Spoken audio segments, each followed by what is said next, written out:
Toi qui cherchais l'immortalité. Tu as traversé dans un monde d'arts martiaux, te forçant à prendre un vieux taoïste comme maître pour apprendre la voie de la longévité. Mais après 20 ans de dur labeur, tu as découvert que tu étais à l'époque des Qin, où il n'y avait aucune voie de la longévité. Cependant, sans t'en rendre compte, d'un simple mouvement de doigt, tu as agité la situation des 7 royaumes. Mais maintenant, tu es dans une situation un peu misérable. Tout à l'heure, tu as encore été couvert de suie par une explosion, et ton maître riait de tes malheurs à côté. Cependant, aujourd'hui était différent. D'habitude, sur le mont Taï, quelques cabanes en bambou étaient soigneusement alignées, voisines des montagnes et des eaux, compagnes de l'herbe et des arbres. Près du ruisseau, 100 fleurs s'épanouissaient, leur parfum emplissant l'air, tel un paradis terrestre. Entre les montagnes et les eaux résonnait vaguement un chant plein de vitalité. On pouvait entendre « Je veux devenir immortel », heureux dans les cieux. À ce moment, un taoïste vêtu de gris et une jeune fille en robe verte arrivèrent dans la montagne. Mais cette fille était d'apparence un peu étrange. Son teint était très jeune et délicat, mais elle avait une longue chevelure d'un blanc argenté. En entendant le chant venant de la maison, une lueur de perplexité apparut dans ses yeux. Est-ce là le deuxième frère aîné dont Maître a parlé? Celui qui a une ossature taoïste innée et un talent unique parmi des milliers? Le taoïste sourit. Ton deuxième frère aîné a toujours été différent des gens ordinaires. Tandis que les autres pratiquent les arts martiaux, lui ne pense qu'à cultiver l'immortalité. La jeune fille fronça légèrement les sourcils. Les immortels existent-ils vraiment en ce monde? Le taoïste leva les yeux vers le ciel et dit d'une voix traînante. Autrefois. Oui. Aujourd'hui. Je crains que non. Mais ton frère aîné pourrait devenir le nouvel immortel. La jeune fille ne put s'empêcher d'être curieuse. Quel genre d'homme pouvait recevoir une si haute évaluation de la part du plus grand taoïste actuel? Boum! Une détonation semblable au tonnerre retentit soudainement devant eux. La cabane en bambou, autrefois élégante, fut instantanément remplie de fumée et de suie. Le taoïste protégea instinctivement la jeune fille derrière lui. Ce n'est qu'après s'être assuré qu'il n'y avait pas de danger qu'il la relâcha lentement. La jeune fille demanda curieusement, « Maître, est-ce que deuxième frère aîné a fait une percée? » Probablement que son alchimie a échoué. La voix du taoïste portait une pointe d'impuissance et de schadenfreude. Si les élixirs étaient si faciles à raffiner, pourquoi ce vieux taoïste aurait-il passé des décennies à les étudier? À ce moment, un homme en habit vert sortit en courant de la maison, tout le corps couvert de suie. Loin de son allure passée de beau jeune homme au trait fin et marqué. Tu remarquas la présence de quelqu'un devant toi. Leva la main pour essuyer la saleté sur ton visage. Leva la tête et croisât le regard de la jeune fille. Le deuxième frère aîné est vraiment comme les autres? Pensa la jeune fille. Toi aussi? Tu observais la jeune fille. Son visage était jeune mais non sans délicatesse. Son regard était perçant, tenant une épée à la main. En voyant ses cheveux blancs, tu sentis une impression de déjà vu. Maître. Qui est-elle? Elle s'appelle Xiaomeng. À partir d'aujourd'hui, elle sera ta sœur cadette? Dit le taoïste. À ces mots, tu te figeas. Complètement. Comme frappé par la foudre. Si l'apparence pouvait être une coïncidence, que son nom soit aussi Xiaomeng, ce n'était probablement plus une simple coïncidence. Tu demandas alors, Maître. Il me semble ne jamais vous avoir demandé votre nom taoïste. Je m'appelle Bei Mingzi. Répondit le taoïste. Toujours prêt à répondre. Katcha. Tu sentis quelque chose se briser en toi. Bei Mingzi. Xiaomeng. Le taoïsme. Bon sang. C'est le monde de Qin-Shi-Ming YE. Alors, à quoi bon cultiver l'immortalité? C'est vrai? Tu n'étais pas de ce monde à l'origine. À cause d'un accident? Tu es arrivé sur cette montagne sous la forme d'un bébé. Tu avais toujours pensé que c'était un monde où existait Dieu et immortel?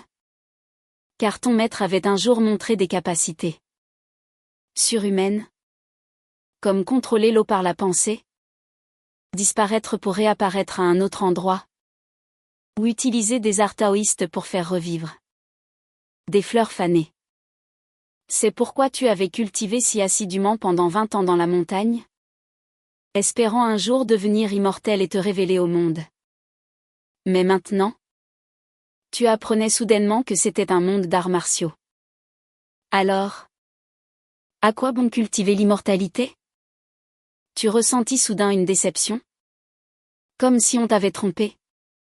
Car ton maître t'avait toujours encouragé à chercher l'immortalité, disant que tu avais une ossature taoïste innée.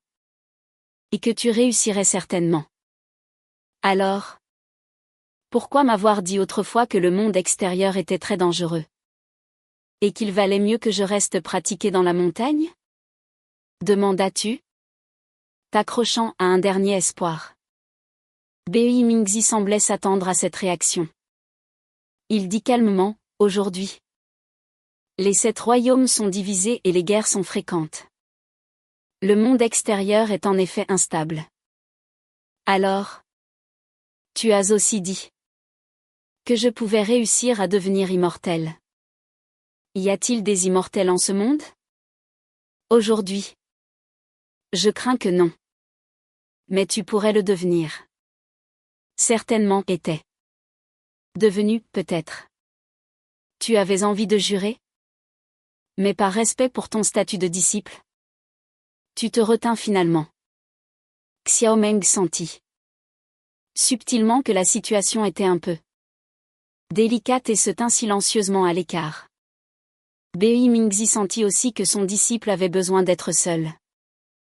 Il dit à Xiaomeng, ton deuxième frère aîné a besoin de se calmer.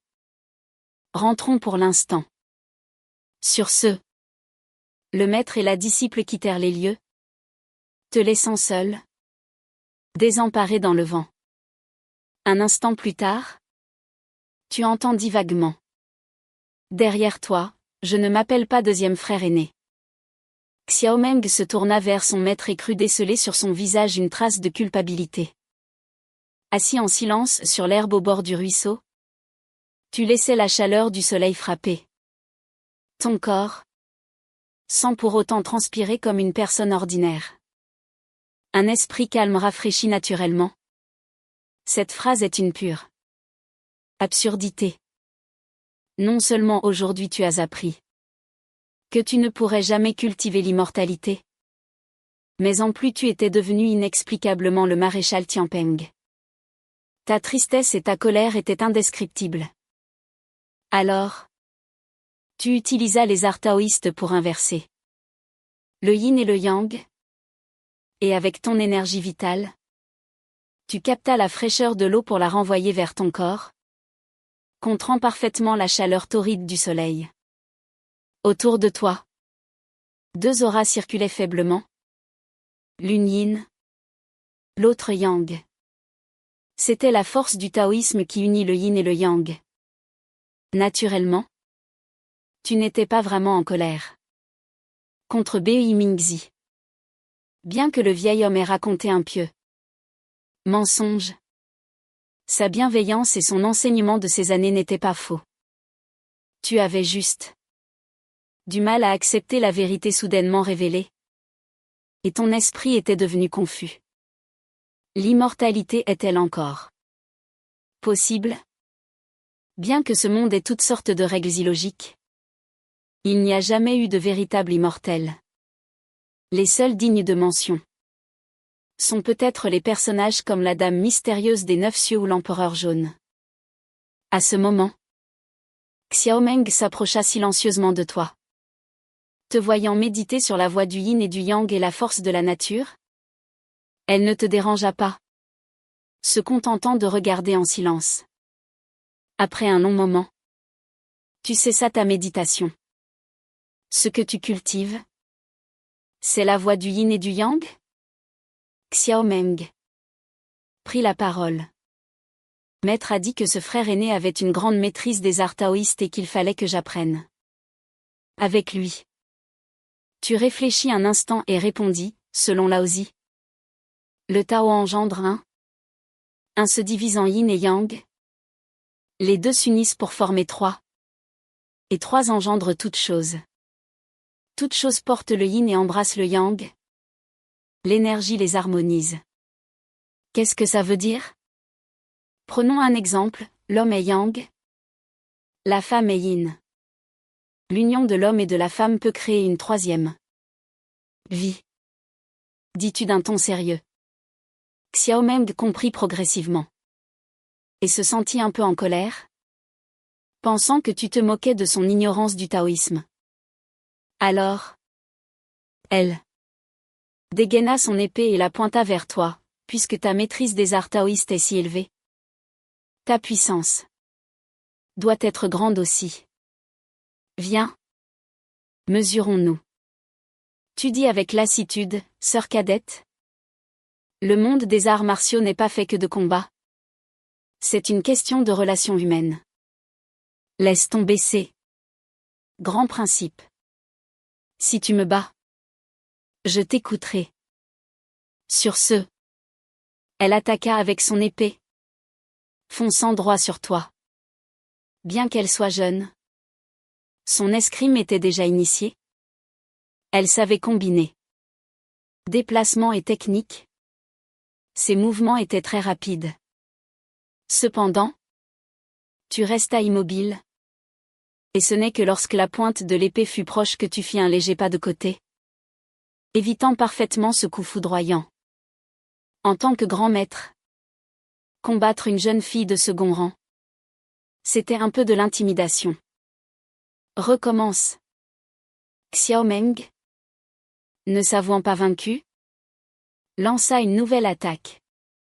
Le paysage était magnifique, avec les montagnes et les eaux, les 100 fleurs épanouies près du ruisseau.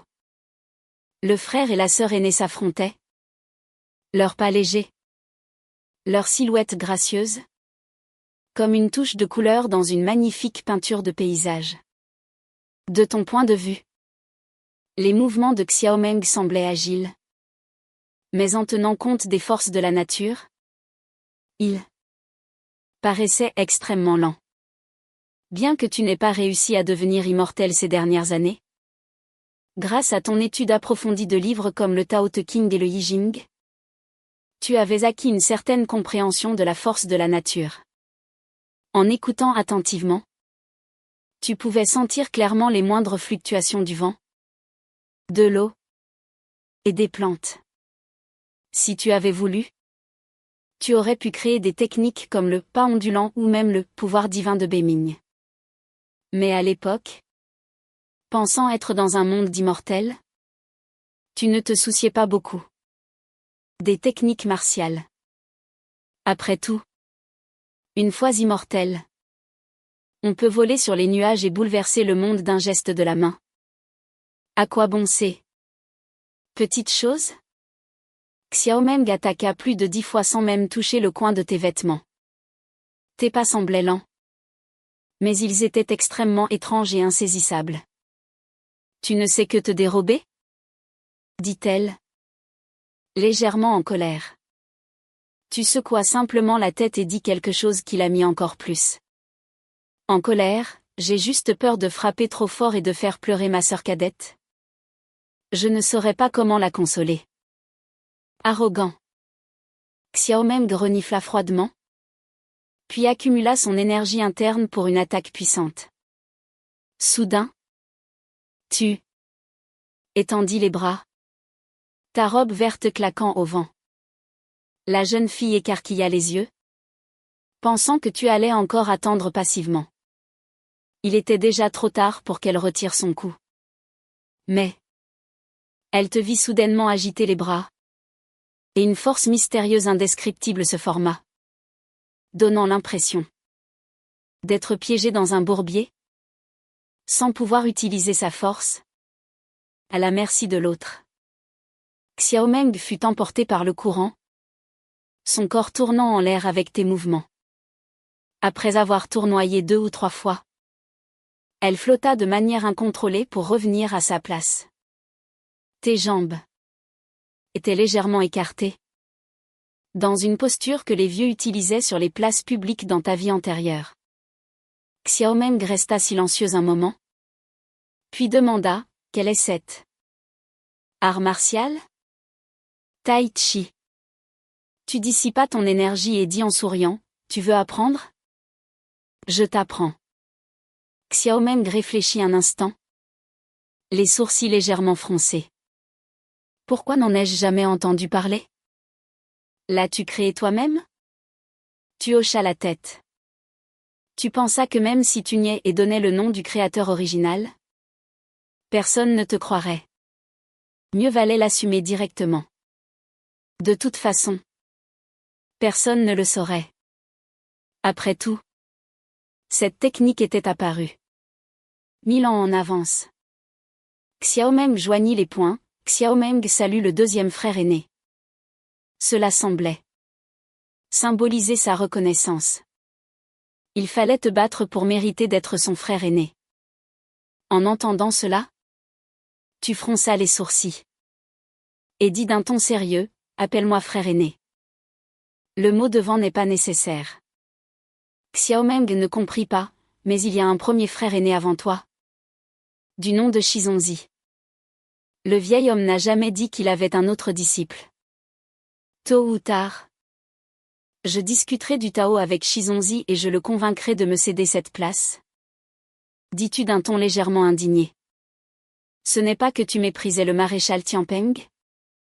Mais tu n'aimais pas l'image du maréchal Tianpeng, descendu sur terre dans un mauvais corps. Cependant, Xiaomeng ne savait pas pourquoi tu rejetais tant le chiffre 2. Elle ne sut que dire. Tu observas la jeune fille quelques instants. Et dis, tes arts martiaux et ton escrime sont déjà initiés. Tu n'as probablement pas besoin que je t'enseigne. Je vais donc t'enseigner les arts taoïstes. Je vous prie de m'instruire. Frère aîné. L'attitude de Xiaomeng avait complètement changé. Dans son esprit, que ce soit les instructions de son maître, ou le fait que tu l'aies battue, elle devait logiquement suivre ton enseignement. Bien qu'elle soit de nature directe, elle respectait les règles de base de la politesse. Mais tu n'étais pas satisfait et secoua la tête, je préférais quand tu étais rebelle et indomptable. La personnalité de Xiaomeng était fière et libre. Si elle devenait docile, elle perdrait son charme. Xiaomeng était perplexe, pensant, cet homme aime-t-il que je le frappe avec mon épée? La première leçon d'aujourd'hui, le sommeil. Tu passas aux choses sérieuses? Pointant du doigt le ruisseau qui coulait. Xiaomeng se tourna pour regarder. Le ruisseau coulait depuis la cascade de la montagne, se divisant en de nombreux cours d'eau. Le courant ralentissait progressivement.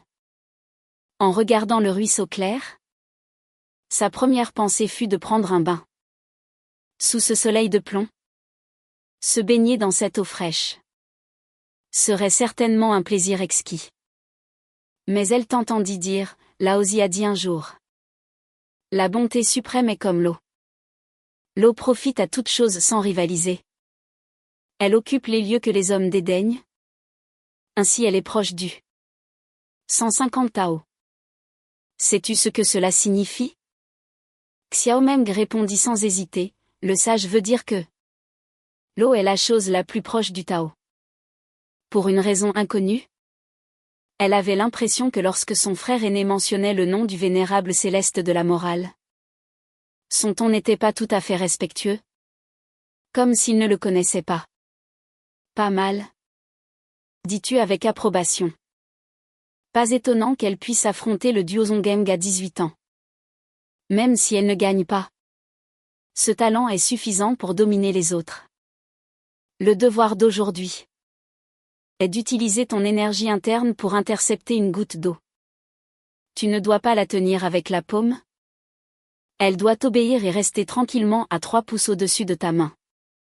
Après avoir dit cela, tu te dirigeas à grands pas vers la cascade au loin.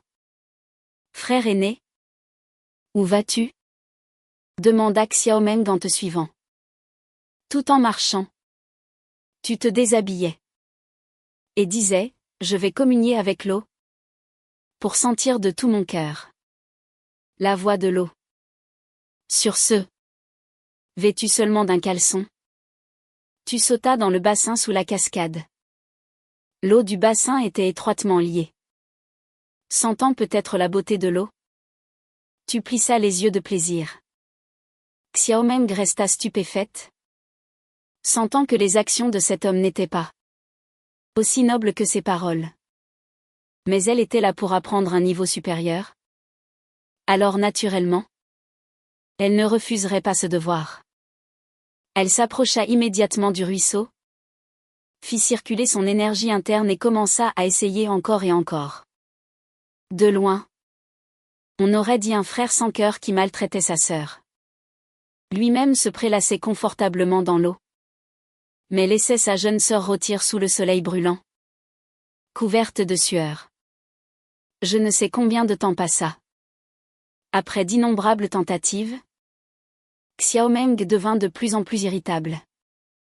Elle frappa l'eau de la paume, faisant jaillir des éclaboussures. Tu passais juste par là, tenant quelques poissons. Et voyant cela, tu dis d'un ton grave, il faut utiliser son cœur. Ce n'est qu'en utilisant son cœur qu'on peut sentir la beauté du Tao. Tu n'utilises pas du tout ton cœur pour comprendre le Tao. Tu penses seulement à accomplir la tâche que je t'ai donnée. Donc ton esprit ne peut pas être calme. Xiaomeng regarda les poissons qui se débattaient dans ta main. Le sens était clair. N'es-tu pas allé sentir la voix de l'eau? J'étais en train d'expérimenter la beauté de la voix de l'eau quand ces poissons espiègles ont osé me mordre, perturbant ma cultivation. Ils méritent ce sort. Tu pris un air solennel. Xiaomeng dit. Puisque frère aîné le dit. Pourquoi ne pas me faire une démonstration? Ces paroles semblaient sous-entendre qu'elle doutait que tu puisses accomplir la tâche que tu lui avais confiée. En entendant cela, tu souris. Cette petite n'était pas convaincue. Alors, tenant les poissons de la main gauche, tu t'approchas. L'index et le majeur de la main droite joints. L'énergie vitale de ton corps circula rapidement. Soudain, une scène choquante apparut devant Xiaomeng. Comme si elle obéissait à un ordre. L'eau du ruisseau, comme si elle était invoquée, s'éleva dans les airs, formant plusieurs courants d'eau. Tu agitas tes doigts, et les courants d'eau semblèrent prendre vie, se rassemblant pour former une silhouette familière, celle de Xiaomeng. Tenant une épée, elle dansait gracieusement dans les airs, montrant une escrime exquise. C'est l'état de la bonté suprême et comme l'eau. Xiaomeng resta figée sur place, sans voix pendant un long moment. Bon. La leçon d'aujourd'hui est terminée. Mangeons du poisson. Cela semblait n'être qu'un jeu d'enfant. Mais en réalité, cela impliquait un contrôle extrêmement fin de l'énergie interne. Et une très haute compréhension de la voix de la nature. C'est alors que Xiaomeng comprit que ton niveau de cultivation était bien supérieur au sien. Son esprit de compétition fut piqué. Ignorant que tu faisais griller du poisson à côté. Elle s'assit au bord de l'eau et continua d'essayer. En voyant cela, tu secouas la tête. Quelle sœur cadette tenace. Tu ne t'occupas plus d'elle? Te concentrant sur la grillade de tes poissons. Piment. Cumin. Tout y passa. Ne demandez pas pourquoi ces choses existent à cette époque. Ce grand qui ne peut pas être jugé selon les normes habituelles.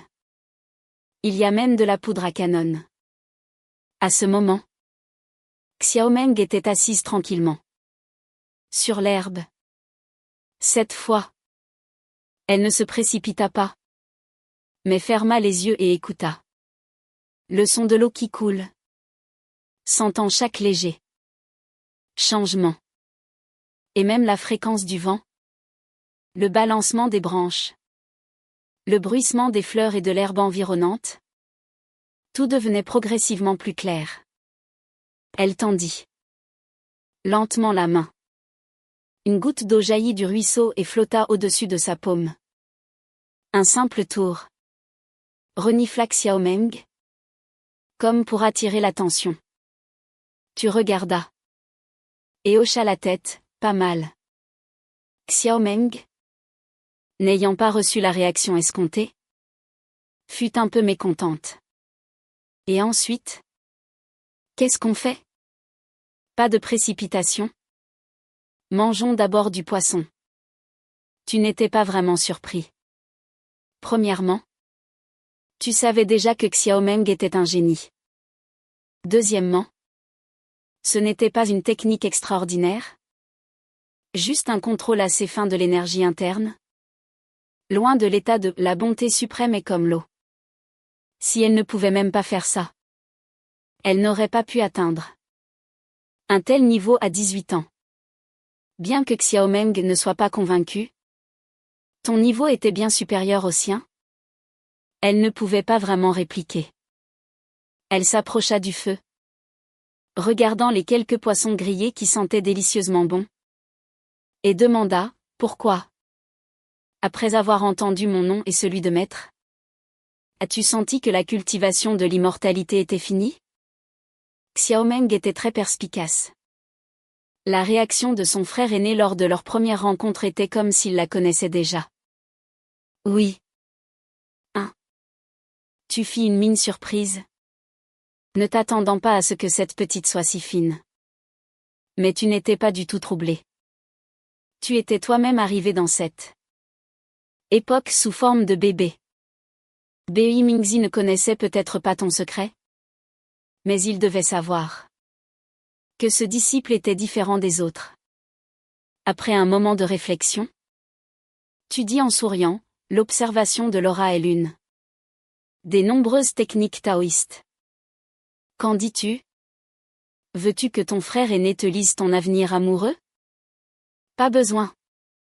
Xiaomeng, à la fois timide et en colère, était encore une petite fille, loin de son calme imperturbable.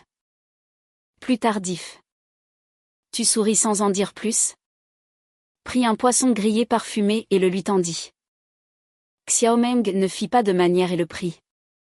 Elle mordit dedans avec force, comme si ce n'était pas du poisson qu'elle mangeait.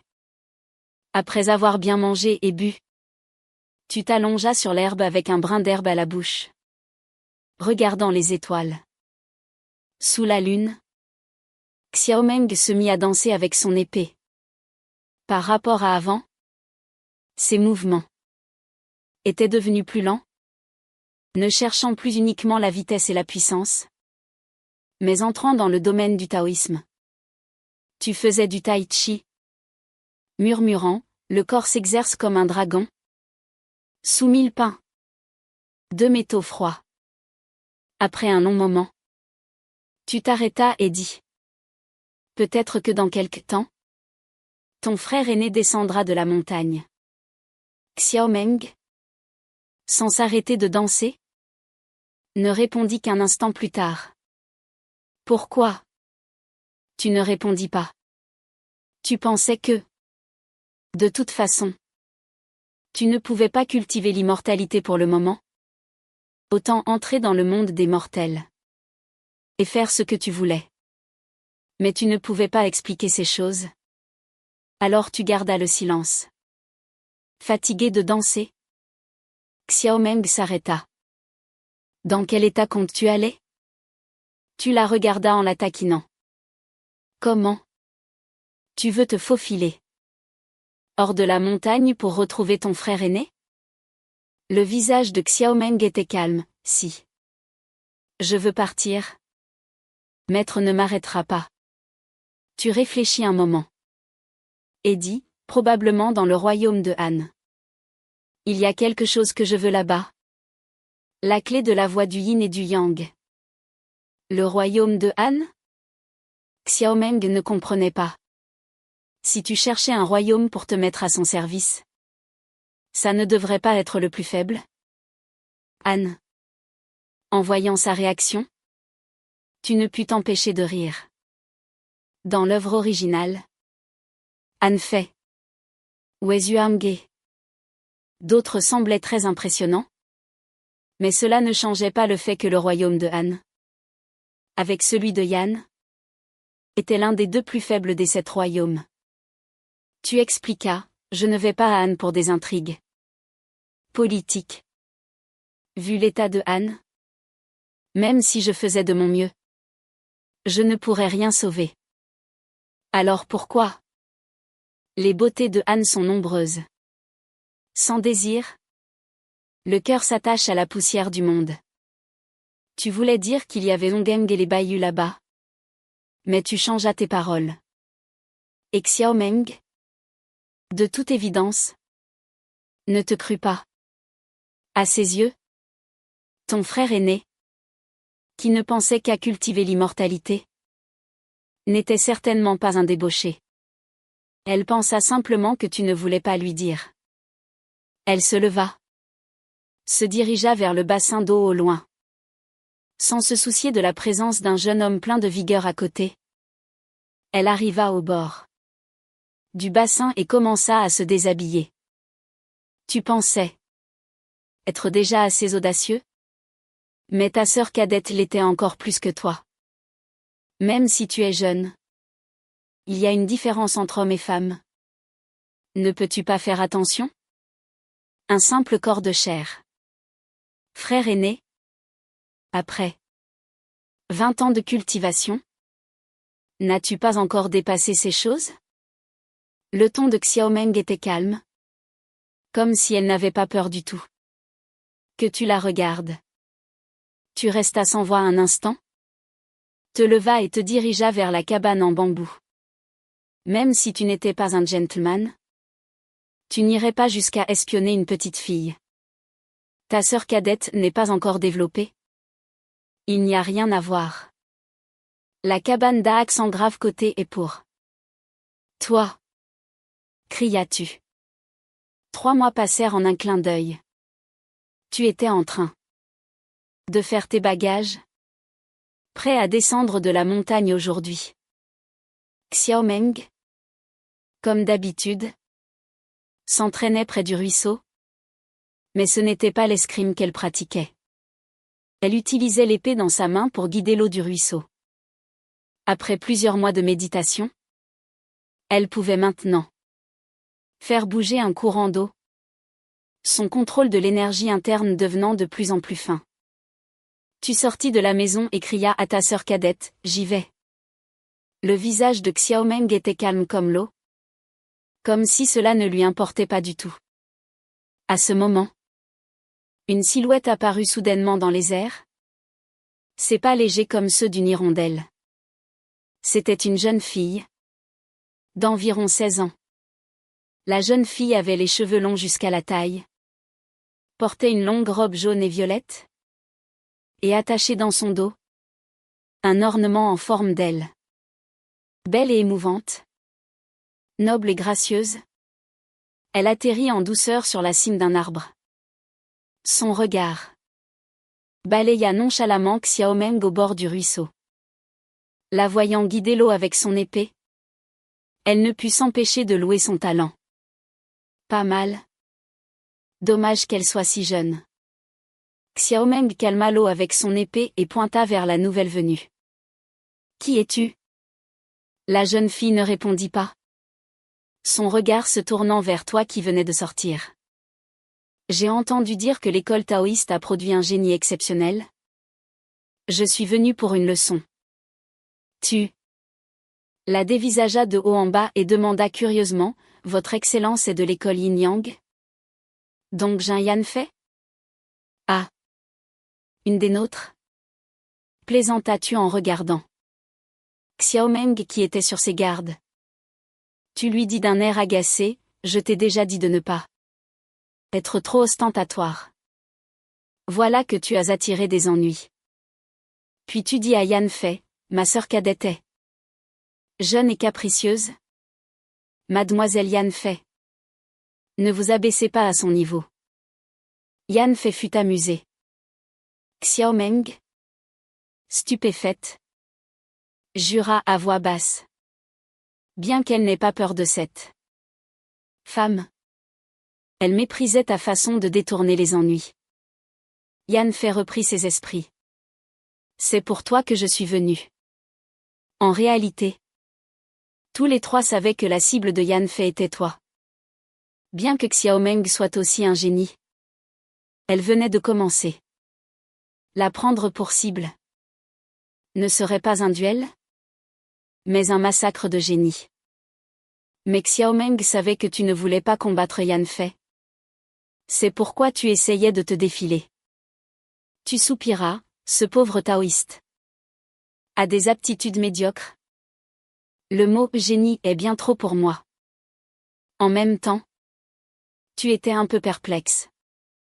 Depuis ton arrivée dans ce monde, tu n'avais jamais quitté la montagne. Comment Dongam Tayi pouvait-il te connaître? Se pourrait-il qu'il existe vraiment un art de la divination dans ce monde? Si c'était le cas, ce serait une nouvelle réjouissante. En pensant à cela, ton humeur s'améliora considérablement. Le regard de Yanfei était rempli de combativité. Inutile d'être modeste avec moi. Si le seigneur Dongam vous qualifie de talent hors du commun, c'est que vous avez des capacités extraordinaires. Si vous n'agissez pas, je ne serai pas poli. La Dongjin devant toi était différente de celle que tu avais en tête. Mais en y réfléchissant, la Yanfei actuelle était encore une jeune fille pure. Jeune et impétueuse. Ajoutée à la querelle entre les écoles yin-yang et taoïstes, il serait étrange qu'elle soit aimable. Nous venons de la même racine. Pourquoi se quereller si violemment? L'école taoïste et l'école yin-yang partagent la même origine. Se battre ne blesserait-il pas l'harmonie? Changeons le combat en une discussion sur le Tao. Tu essayais de la persuader. Être galant était une chose. Mais si dans ton propre clan, tu perdais, ce serait une honte pour toi et pour le taoïsme. Je ne suis pas aussi doué que toi pour les belles paroles. Puisque tu refuses de bouger, je ne serai pas poli. Yanfei était très impatiente. Elle voulait absolument se battre 300 rounds avec toi. Sur ce, elle sauta de la cime de l'arbre et t'attaqua en plein vol. Sa longue robe flottait au vent, révélant par intermittence ses longs pieds de jade. Tu soupiras, rassembla ton énergie et prit la posture de base du tai chi. Tu vis Yanfei former des sauts avec ses mains en plein air. Une masse d'énergie se rassemblant faiblement dans ses paumes. Une gigantesque empreinte de main dorée se condensa au-dessus de ta tête. Sous l'impulsion de Yanfei, elle s'abattit avec fracas, comme le montagne s'écrasant. Le saut de la main yin-yang. Cette technique secrète de l'école yin-yang, entre ses mains, avait déjà atteint un très haut niveau, probablement juste en dessous du chef de l'école, Dongam Tayi. Tu levas rapidement la main et frappa vers le haut. La collision des paumes provoqua instantanément un bruit de tonnerre. Une puissante onde de choc se propagea dans toutes les directions. Catcha. Le sol sous tes pieds se fissura instantanément. Mais tu canalisas la force à travers tes jambes. Une lueur de surprise apparut dans les yeux de Yan Fei. Elle condensa à nouveau son énergie interne et frappa une nouvelle fois. Cette attaque était encore plus puissante que la précédente. Mais ton visage ne changea pas. Tu changeas de paume pour répondre. Cette fois, tu n'utilisas pas la méthode de déviation de la force, mais tu employas la voie de l'union du yin et du yang. Un diagramme de tai chi apparut sous tes pieds. Tu laissas la force de la paume au-dessus de toi s'abattre complètement. Puis tu la retournas avec la voie du yin et du yang pour la renvoyer de la même manière à ton adversaire. En plein air, Yan Fei vit la force de sa propre paume revenir vers elle. Sans se soucier de son étonnement, elle condensa rapidement des lames avec ses paumes. C'était une autre technique secrète de l'école yin-yang. En un instant, l'énergie des épées se déchaîna, coupant le cours du ruisseau, et les fleurs et l'herbe sur les deux rives furent tranchées. Elle ne savait pas que tu avais étudié la voie du yin et du yang pendant plus de 10 ans et que tu en avais déjà compris de nombreuses subtilités. Cette méthode de retourner la force de l'adversaire contre lui-même n'en était qu'une parmi d'autres. Non loin de là. Xiaomeng, qui observait, serra la poignée de son épée. Le visage incrédule. Est-ce là la véritable signification du yin et du yang taoïste? Mais elle était toujours compétitive et pensa qu'un jour, elle aussi apprendrait à utiliser les arts yin-yang pour renvoyer les attaques. Pas étonnant que le seigneur Dongam ait une si haute opinion de toi. En termes de combat à main nue, j'ai perdu. Si je perds aussi à l'escrime, je partirai. À peine ces mots finis, Yan Fei se tint en l'air et condensa des lames avec ses mains. Promets-moi d'abord de ne pas me jeter de sort? Dis-tu sérieusement? La malédiction des 6 âmes de l'école yin-yang t'inspirait une certaine crainte. Après tout, tu ne l'avais jamais affrontée et ne savais pas si tu pouvais la contrer. Yan Fei hocha la tête, puisqu'il s'agit d'un duel. Je n'utiliserai naturellement pas de sort contre toi. Ça me rassure. Tu ramassas une branche de bois mort sur le sol, la fit tournoyer comme une épée et dit, je vous en prie.